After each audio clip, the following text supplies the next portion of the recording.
today the biggest risk anyone in India can take is not to have exposure in equity.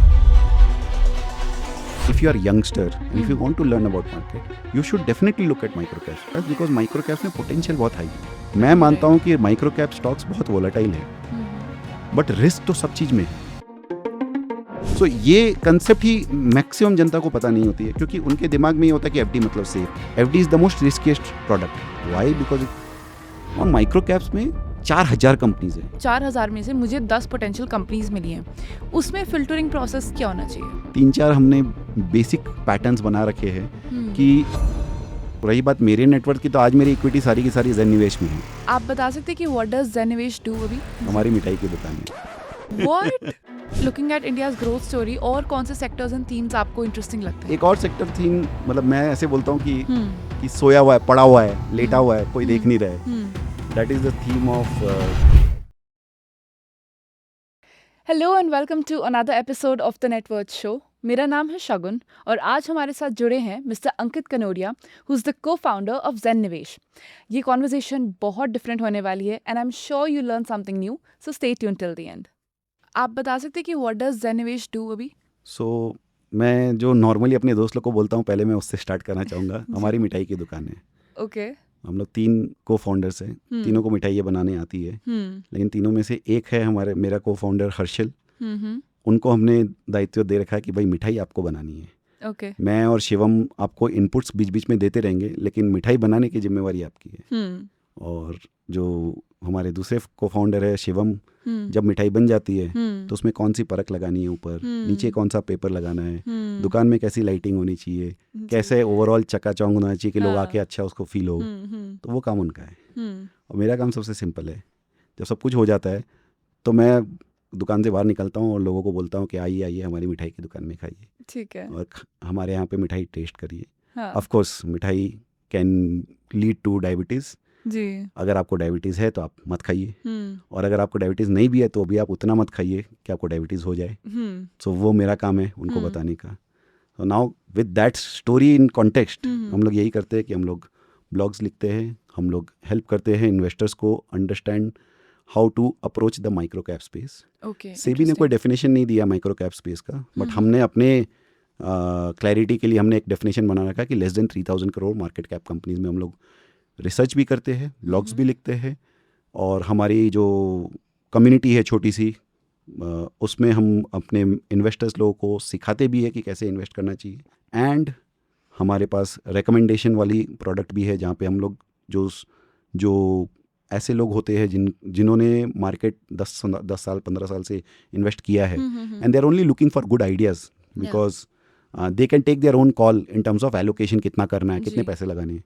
तो उनके लिए हम लोग stock recommendations भी करते हैं. इंटरेस्टिंग. एंड अब बहुत जल्दी हम लोग, क्योंकि ये फर्स्ट ईयर है, अब बहुत जल्दी हम लोग अपना पोर्टफोलियो एडवाइजरी सर्विस भी लॉन्च करने वाले हैं. आपका फिर स्टॉक मार्केट के साथ रिलेशन कैसा रहा? पहली इन्वेस्टमेंट आपकी क्या थी?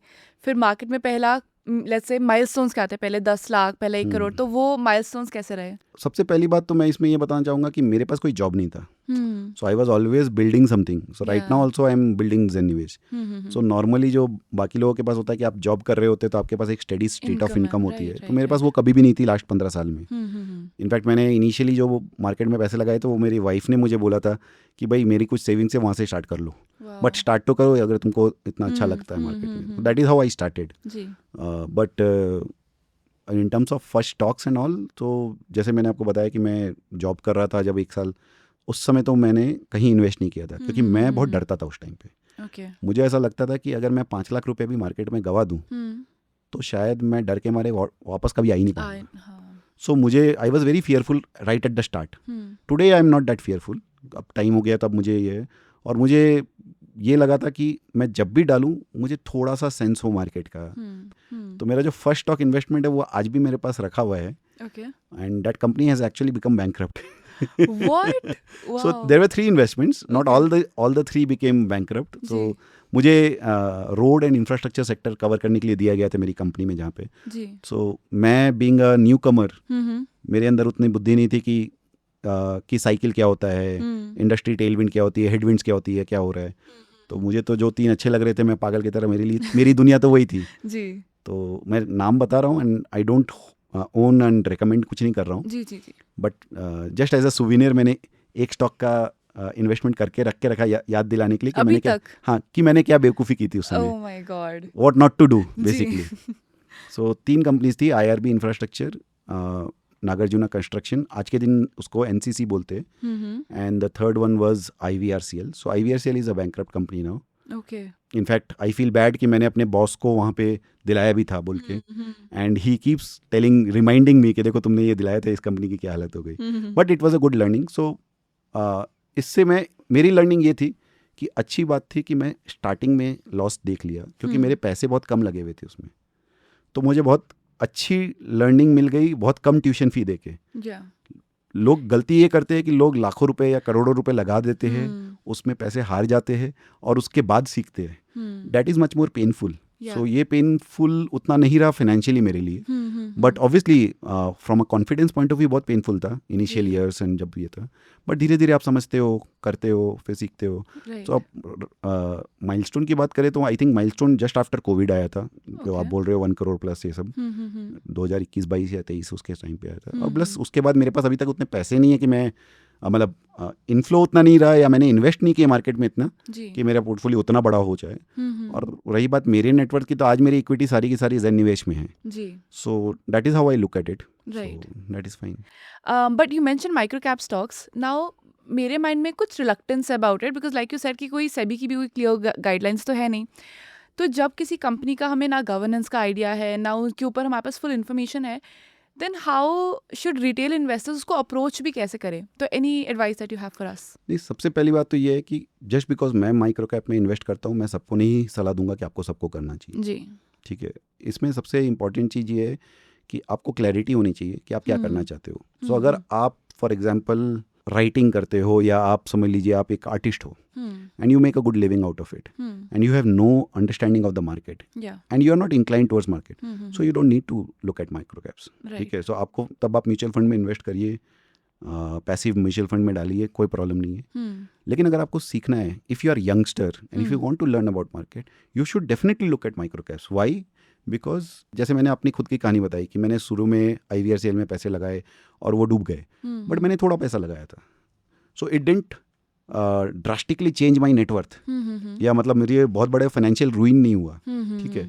तो अगर आप एकदम स्टार्ट कर रहे हो और आपको सच में सीखना है, एंड आपके पास एक steady state of revenue income है, चाहे वो आपके बिजनेस से हो, चाहे आपके वो जॉब से हो, whatever be the, then you should definitely look at micro caps, because micro caps में पोटेंशियल बहुत हाई है. Okay, now many people say कि पोटेंशियल हाई है तो रिस्क भी बहुत हाई है. बट यहाँ पे मेरा मानना, मैं ये नहीं बोलूँगा कि मैं सही हूँ और आप गलत हो, जी जी, लेकिन मेरा सोच डिफरेंट है.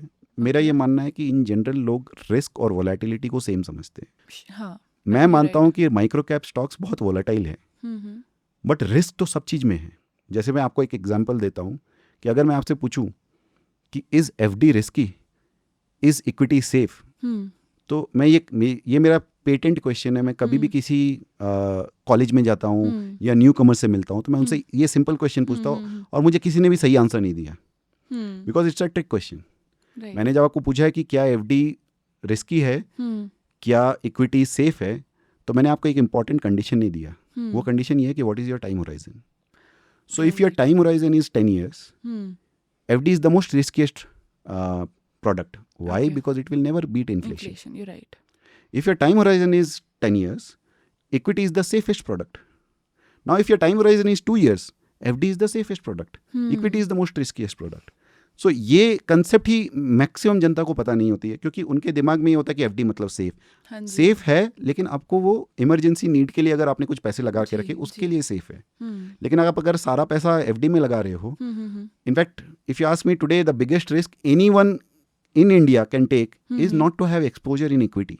मैं ये नहीं बोलता हूँ कि आपको माइक्रो कैप में लगाना चाहिए, बट आपको इक्विटी का एक्सपोजर जरूर लेना चाहिए. बिल्कुल सिंपल तरीका है एक्सपोजर लेने का कि आप NSE 500 के जो स्टॉक्स होते हैं उसका एक ETF ले लीजिए. ETF भी नहीं, इनफैक्ट इंडेक्स फंड्स होते हैं, दैट इज इवन बेटर. तो index funds of top 500 Nifty NSE stocks, I think that is a very well way to take an exposure to Indian this thing. इसमें आप fund manager risk भी नहीं ले रहे हो, इंडिया की इक्विटी का एक्सपोजर भी ले रहे हो, और आप खुद एक आर्टिस्ट हो, स्पोर्ट्स पर्सन हो या कुछ भी हो, आपको कुछ दिमाग लगाने की ज़रूरत नहीं है। बिल्कुल। लेकिन अगर आप इक्विटी का एक्सपोजर नहीं लेके आप वो सारा पैसा जो भी आप अर्न कर रहे हो आप एफडी में डाल रहे हो, that is a risk you are taking. Right. So same comes now when I take this analogy forward to say micro cap and large cap and small cap. If you don't know the business, if you don't know the management, if you don't understand valuation, if you don't understand cycles, then you are taking risk. बिल्कुल। और वो risk आप large cap में भी ले रहे हो। हाँ। ये लोगों के अंदर में एक माइंडसेट है कि लार्ज कैप सेफ है। नहीं, लार्ज कैप सेफ नहीं है। लार्ज कैप वोलेटाइल कम होंगे, हो सकता है, और उसमें भी लार्ज कैप में भी बहुत सारे स्टॉक्स में आपको गिना सकता हूँ जो लास्ट एक साल में 50%, 40%, 30% गिरे, तो आप उसको कितना कम वोलेटाइल बोलोगे। हाँ, ये बात मानता हूँ कि वोलेटिलिटी माइक्रो कैप स्पेस में बहुत ज़्यादा हाई है। So if you think you are not made for volatility, you should stay away. मैं हर समय बार बार इसको बोलता हूँ सबको, हमारे नए कस्टमर्स जो ज्वाइन होते हैं उनको सबसे पहले ये याद दिलाता हूँ कि भाई अगर आपको लगता है कि आप वोलेटिलिटी नहीं ले सकते हो तो भाई आप प्लीज़ मत आओ। हमारी जो सेकंड प्रोडक्ट हमने लॉन्च की, तो उसमें 25 से 30 लोगों को हमने पोलाइटली ना बोला था, क्योंकि वो लोग नए इन्वेस्टर थे और वो लोग एलोकेशन का कॉल नहीं ले सकते थे जी।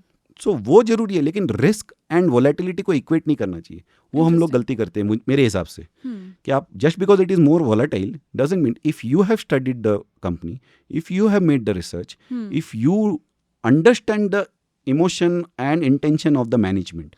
नाउ व्हेन आई से अंडरस्टैंड, ऐसा नहीं है कि आपको जाके मैनेजमेंट के साथ वाइन एंड डाइन करना पड़ेगा तभी वो आए। It can be understood by just doing research, maybe sometime talking to the management और maybe listening to the con call which happens every quarter. But idea ये है कि आपको जितना डीप में जाओगे उतना आपके लिए रिस्क कम होता जाएगा, क्योंकि उतनी आपकी अंडरस्टैंडिंग। और माइक्रो कैप्स में 4000 कंपनीज हैं, तो रिस्क ही तब होगा जब आप 4000 कंपनी को देख रहे हो, क्योंकि उसमें से बहुत सारी कंपनीज है जो डड कंपनी है काफ़ी सालों से और शायद आगे भी डड रहेगी।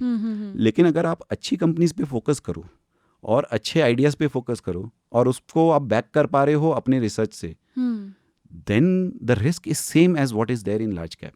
Understood. Of course, the volatility still stays. Of course. But the risk is almost same.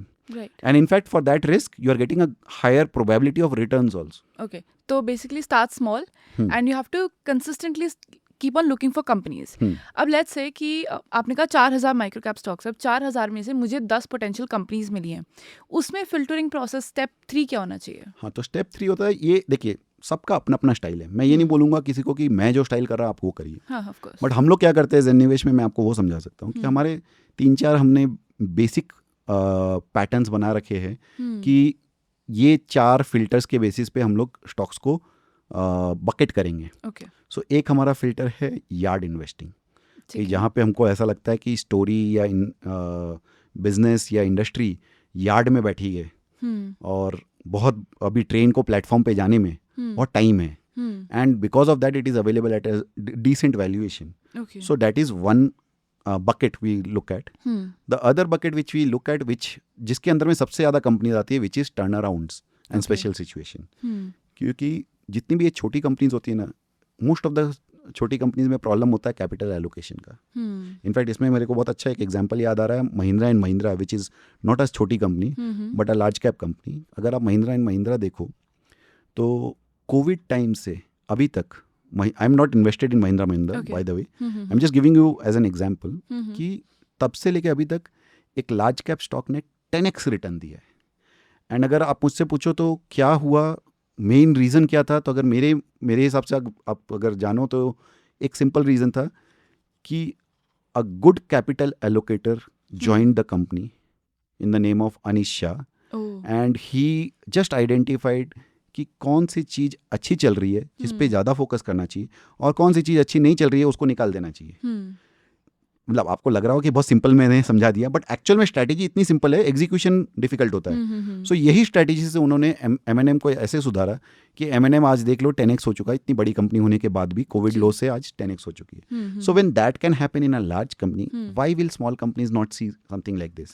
So because of that the second जो मैंने आपको बकेट बताया, which is turn arounds and special situation, जिसके थ्रू काफ़ी कंपनीज में opportunity आती है. Right. And I was just curious कि अगर माइक्रो कैप स्टॉक्स में रिस्क रिवॉर्ड रेशियो काफ़ी हाई है, right, but why is it that लोग इतना पैसा उनमें लूज भी करते हैं even if they've researched it well? So what makes it difficult, category of stocks? नहीं, तो आप आपको मैं थोड़ा सा करेक्ट करूंगा. अच्छा. People don't research very well.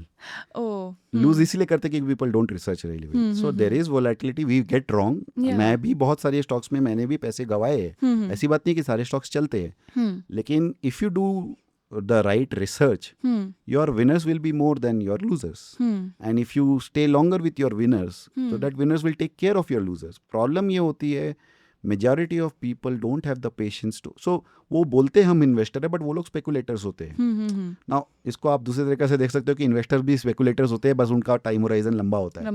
But मैं वही बोल रहा हूँ कि अगर आप पेशेंस नहीं रख सकते हो और आपका टाइम होराइजन नहीं रहेगा, तो micro cap is not a place for you to be. Okay.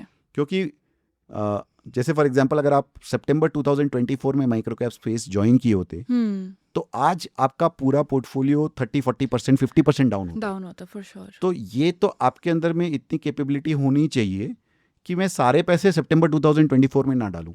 C, top और बॉटम कोई नहीं जानता. मैं ये नहीं बोल रहा हूँ कि मुझे सितंबर 24 में पता था कि ये एकदम टॉप है, बट सितंबर 24 में मैं अपने सारे पैसे उस समय नहीं डालता. मैं अपने कस्टमर को ये नहीं बोलता कि सारे पैसे अभी डाल दो.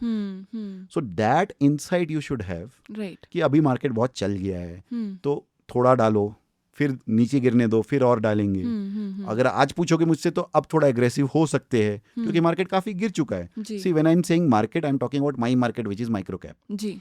सो निफ्टी एंड मिड कैप वो सब अभी भी एलिवेटेड लेवल्स पे है, बट माइक्रो कैप्स में I can give you names, as in I don't want to give names, but मेरे दिमाग में करीब 30-40-50 कंपनी ऐसे आ जाएगी जो लेस देन 15 टाइम्स अर्निंग्स पे ट्रेड कर रही है, which is very very very, I am not trying to say कि मैं सब में इन्वेस्ट कर दूंगा, बट आपके रेडार पे है वो. पर रेडार पे है जी. So that is a good time to invest and be a little more aggressive. Right. Okay. And आपने मेंशन किया था कि आप स्टॉक्स में SIP करते हो.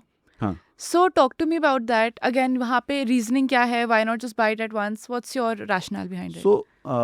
So ये मैंने पहले अपने पर्सनल अपने लिए एक्सपेरिमेंट किया था. मैंने 2020 से 2025 तक एक स्टॉक SIP पोर्टफोलियो चलाया, एंड मैंने अपने ब्लॉग में पूरा डिटेल में समझाया अभी है. तो मैं ज़्यादा डिटेल में नहीं जाऊँगा, किसी को भी देखना हो तो वो ब्लॉग देख सकते हैं. बट पॉइंट ये है कि मैं जब 2010-11 से मैंने मार्केट में पैसे डालना चालू किए, मैंने ये देखा कि मेरे अंदर में पेशेंस है to hold on to businesses for long. And मेरी जो बेसिक गलती, अगर मैं व्हेन आई लुक बैक कि मेरी सबसे बड़ी मिस्टेक क्या थी in the early years, is कि मैंने एक स्टॉक कम दाम में ले लिया या अट्रैक्टिव वैल्यूएशन पे ले लिया, तो मैंने एवरेज अप नहीं किया उस पर. So something which becomes, say for example, I don't want to take a name, एक स्टॉक अगर 100 बैगर या 50 बैगर या इवन 20 बैगर होता है मान लीजिए, तो मेरा ये मानना है कि जब वो डबल हुआ था तब भी उसमें पैसे डालने चाहिए थे, क्योंकि वो वहां से भी 10 बैगर हुआ है. अगर वो 20 बैगर स्टॉक था तो डबल होने के बाद भी अगर आप पैसे डालते तो वहां से भी आपका 10x होता जी. और जब वो डबल हुआ है, आपकी कॉन्फिडेंस उस बिजनेस में ऐसे भी बढ़ गई, आपने थोड़ा टाइम और दिया, देखा उसका एग्जीक्यूशन अच्छा हो रहा है, तो you should probably invest more in that. So मुझे ऐसा लगा कि अगर मैं सिस्टमेटिक तरीके से हर महीने डालूं एक बास्केट में कंपनीज के, जो अच्छी क्वालिटी कंपनीज है, उस समय पूरे माइक्रो कैप फोकस नहीं था, मेजॉरिटी माइक्रो कैप से, बट थोड़े बहुत बड़े कंपनीज भी थे. बट आइडिया यही था कि चला के देखते हैं कैसा होता है. So that worked out really well for me, and that is what we are going to start for our customers as well. So maybe in February और March we'll launch this. So the idea is very simple कि अगर आपके पास 2-3 साल का view है आज से, so it is a good time to start your stock SIP in the micro cap space, smaller companies. And when I'm saying smaller companies, ऐसा नहीं है कि मैं सारे के सारे recommendation less than 3,000 करोड़ ही दूंगा. कुछ 5,000 करोड़ 7,000 करोड़ के होंगे, लेकिन छोटी कंपनीज ही रहेंगी, less than 10,000 crore market cap की कंपनीज रहेंगी, बड़ी नहीं रहेंगी. आइडिया सिंपल है कि इसमें सबसे ज़्यादा वैल्यू है और इसमें बहुत सारी अपॉर्चुनिटीज़ है, और इसी में हम लोग सबसे ज़्यादा रिसर्च कर रहे हैं हर समय. So why not invest, because I don't know for sure कि ये जो डिफिकल्ट टाइम ऑफ मार्केट है because of geopolitical tensions and whatever things which we all know, ये कितना लंबा चलेगा. हो सकता है 6 महीने में खत्म हो सकता है 2 साल बाद खत्म हो.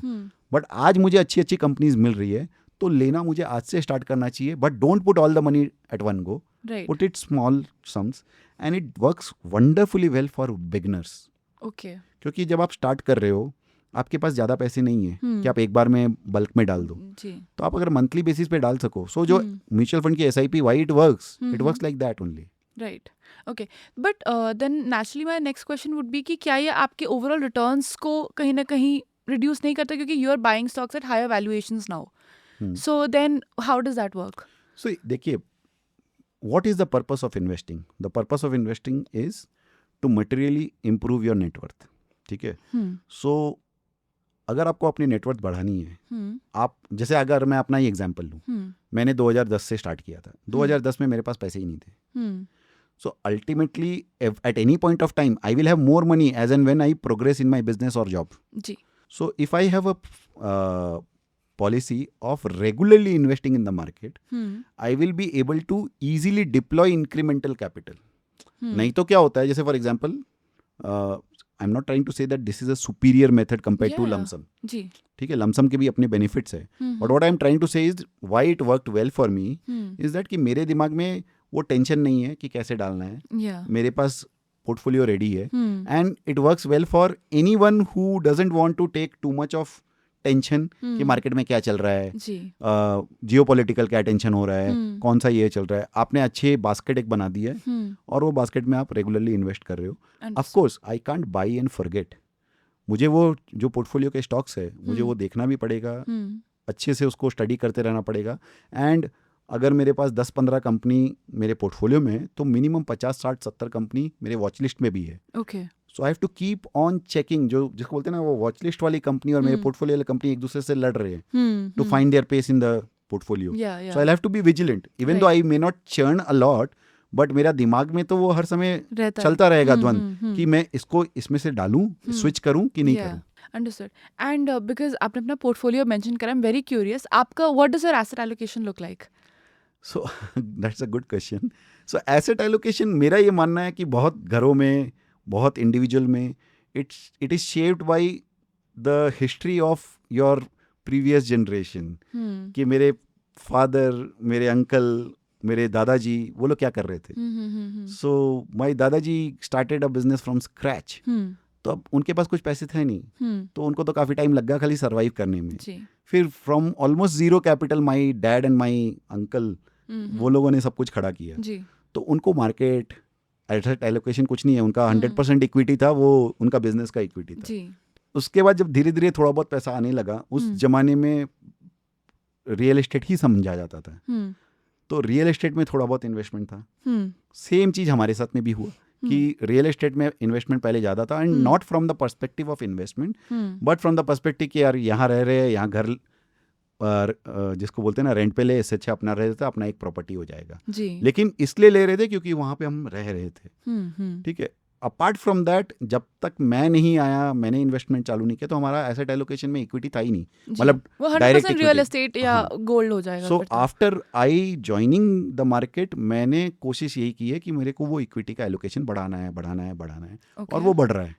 सो बट आज भी अगर मैं बात करूँ, अगर मेरी लिक्विड एसेट की बात करूँ, so it is still say about 60% in equities and 40% is still in real estate and जो हमारे ज्वेलरीज और वो सब बोल दो घर पे है. so it will still take some time for me because मैं incremental capital अभी तक उतना डाला नहीं हूँ. Right, understandable. And with in equities, क्योंकि आप तो माइक्रो कैप स्टॉक्स के बारे में काफ़ी इंथुजियास्टिक हो, तो can you give us a sense कि लार्ज कैप में वर्सेस माइक्रो कैप में what does that split look like? So मैंने पहले जो इन्वेस्टमेंट किए थे उसमें माइक्रो कैप्स भी थे, लार्ज कैप भी थे, लेकिन इंक्रीमेंटली यहाँ से मैं सिर्फ माइक्रो कैप्स में डाल रहा हूँ.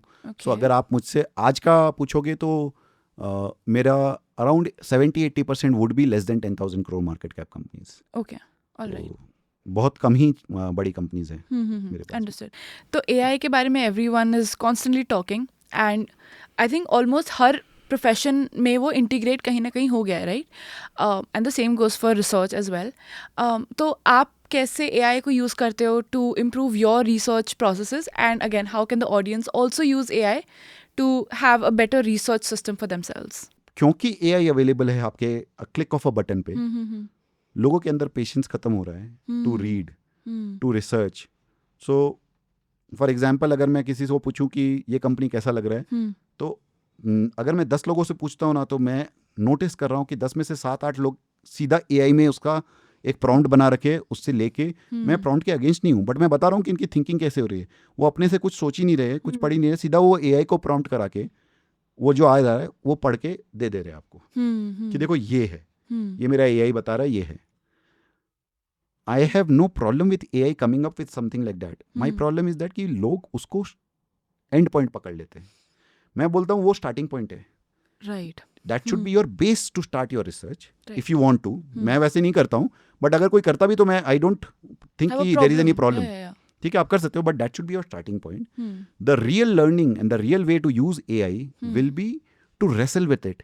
कि आपने कुछ पूछा, उसने एक जवाब दिया, फिर आप अपना दिमाग लगाओ. अरे यार आपने ये तो नहीं दिया इसमें, आप इसको इस एंगल से सोचो ना. मुझे ये वाला चीज़ आपने जो लिखा वो मुझे मज़ा नहीं आया, कि आपने शैलो वे में बता दिया. मुझे इसमें ये डेप्थ चाहिए थी, मुझे ये एंगल चाहिए था. इट्स जस्ट लाइक मैं और आप बात कर रहे हैं. Exactly. और अगर आप समझ लो मैं AI एजेंट हूँ और आप मुझसे पूछ रहे हो, तो मैं कुछ बोल रहा हूँ तो आपको आंख बंद करके एक्सेप्ट नहीं कर लेना मैं जो भी बोल रहा हूँ. आपको मुझे बार बार क्वेश्चन करना है कि नहीं यार ये ऐसे क्यों कर रहे हो, या आप ऐसे क्यों बोल रहे हो, ये तो ऐसे होता है. So give AI more and more evidence that he और she is wrong. Okay. Right. In fact I would like to, मेरे लिए AI एक एजेंट मतलब या एक फ्रेंड है. मैं AI को टेक्नोलॉजी की तरह देखता ही नहीं हूँ. तो मैं तो ऐसे देखता हूँ कि मैं अपने फ्रेंड से कॉन्वर्सेशन कर रहा हूँ on a business idea, right. And I don't agree with him और her. I will keep challenging whatever output.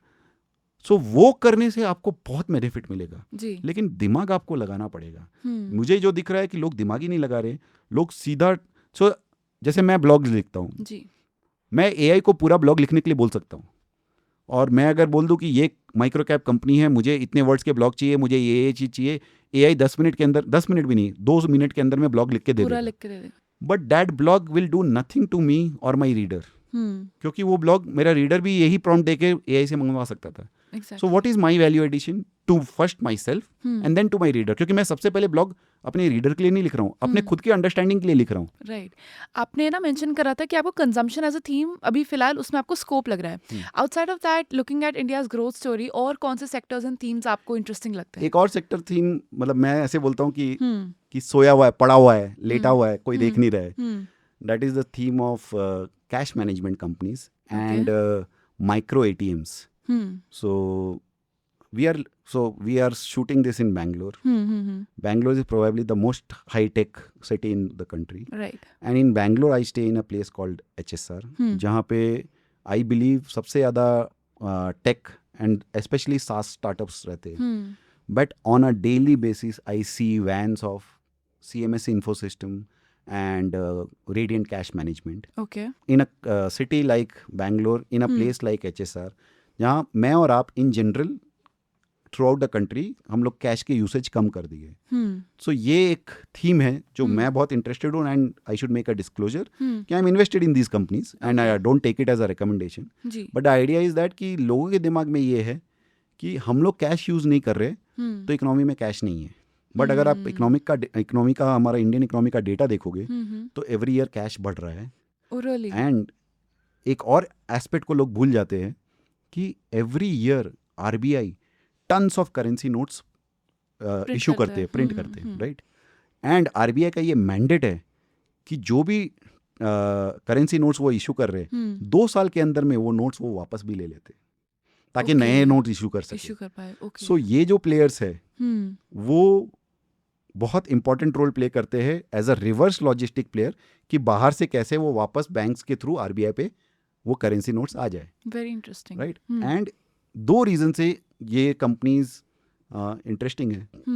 एक तो कोई भी जिसको बोलते हैं ना एंट्री बैरियर, जिसको अगर बोलते हैं एंट्री बैरियर, ये है कि कोई भी छोटा बिजनेस हो, बिजनेस छोटा एंटरप्रेन्योर हो, वो इसमें आ नहीं सकता क्योंकि RBI के स्ट्रिंजेंट रूल्स है कि you have to have certain network, आपके पास इतने फ्लीट्स होने चाहिए, आपके पास इतने आर्मी वाले गार्ड्स होने चाहिए या ये होने चाहिए. और कोई भी बड़ी कंपनी जैसे कोई भी कंग्लोमरेट इसमें आएगी नहीं, क्योंकि इन जनरल परसेप्शन ये है कि कैश तो है ही नहीं मार्केट में. तो ये इसके जो इकोनॉमी का जो टैम है, टोटल एड्रेसेबल मार्केट, वो बहुत ही छोटा है. तो ये इनके लिए एक परफेक्ट स्पेस बन गया है कि नया कोई आएगा नहीं, ना कोई छोटा आएगा ना कोई बड़ा आएगा.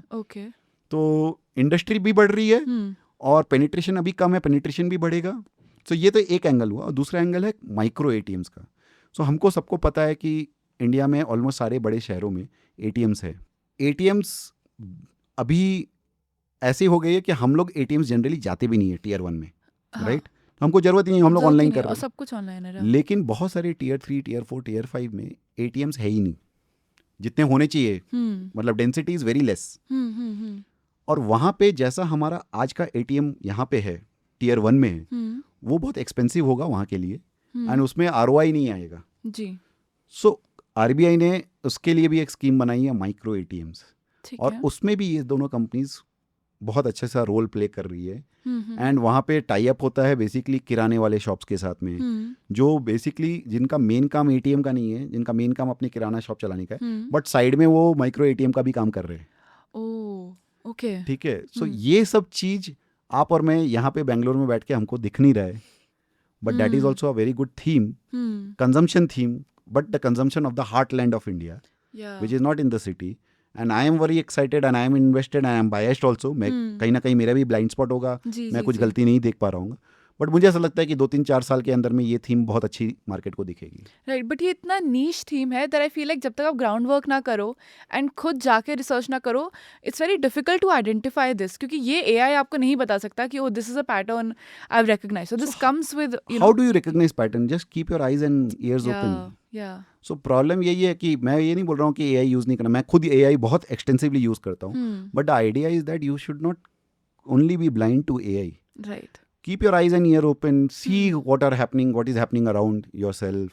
Try to talk to, so talking to, खास करके माइक्रो कैप्स में, talking to on ground people who are actually using the services of this, talking to employees of those companies, talking to the management of those companies, listening to their con calls, and probably talking to someone as an industry expert who has nothing to do directly with the company but can give you a lot of perspective, and most importantly talking to a good quality investors.